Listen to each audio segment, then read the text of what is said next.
I see this plane and it's really low. It's 200 feet. Normal traffic pattern altitude for Boca is 1,000. So obviously I could tell something was kind of wrong, but I didn't think much of it.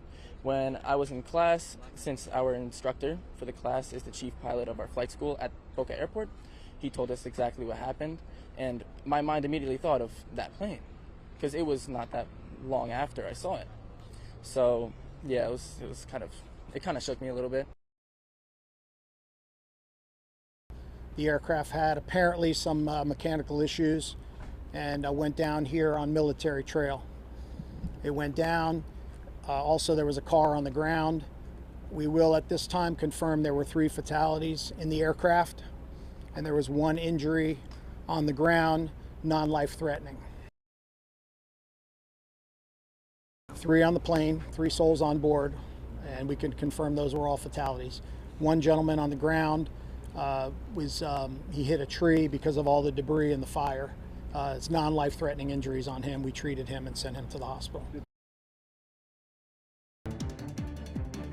We are following breaking news right now out of Boca Raton. This is what we know at this hour. A plane crashed just before 10:30 this morning in Boca Raton and into a car. Officials say 3 people were on board. We know the plane was headed to Tallahassee, departing from the Boca Raton airport. According to the FAA, it was a Cessna 310. This all unfolding on Military Trail near the town center at Boca Raton just before we came on air. Let's take a live look right now at the traffic in the area. The I-95 overpass on Glades Road is closed to Military Trail. You can see traffic is backed up in that area. Right now, Boca Raton police say you need to look for alternate routes as officials continue to investigate exactly what unfolded here.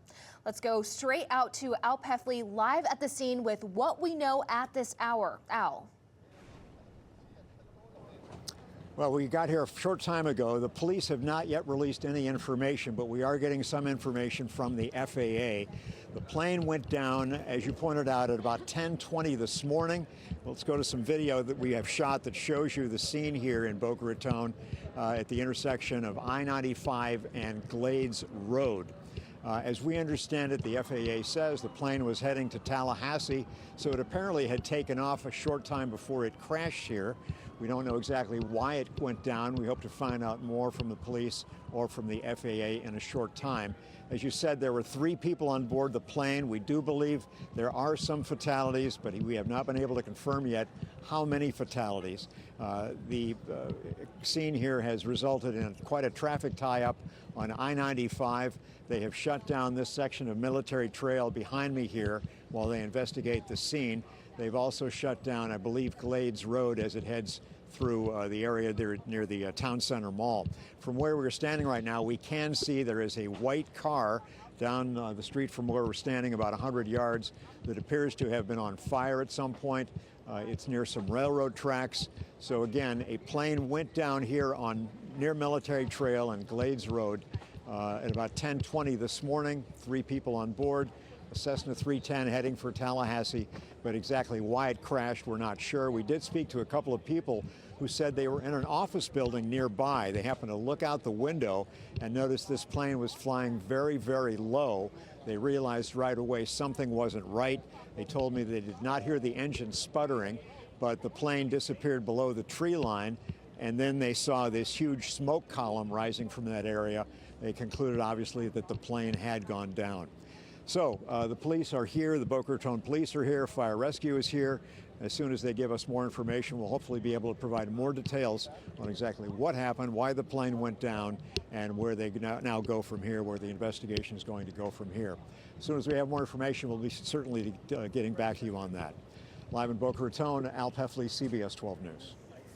Al Peffley live at the scene for us. Of course, as soon as we learn new information, we're going to bring it to you both on air and online, CBS12.com. Stick with us as well as we continue to follow it throughout the day. This also causing impacts to major transportation in our area. Tri-Rail officials tell us that the trains north and south of the crash in Boca Raton will continue as scheduled, but they're going to be using buses to move people at the nearest stations impacted by this crash so that they can continue their trips. However, please expect delays in service today. We're also learning Amtrak is being impacted as well. We want to turn it now over to Charlotte. Carl standing by. Now, we don't know a lot about what caused this crash.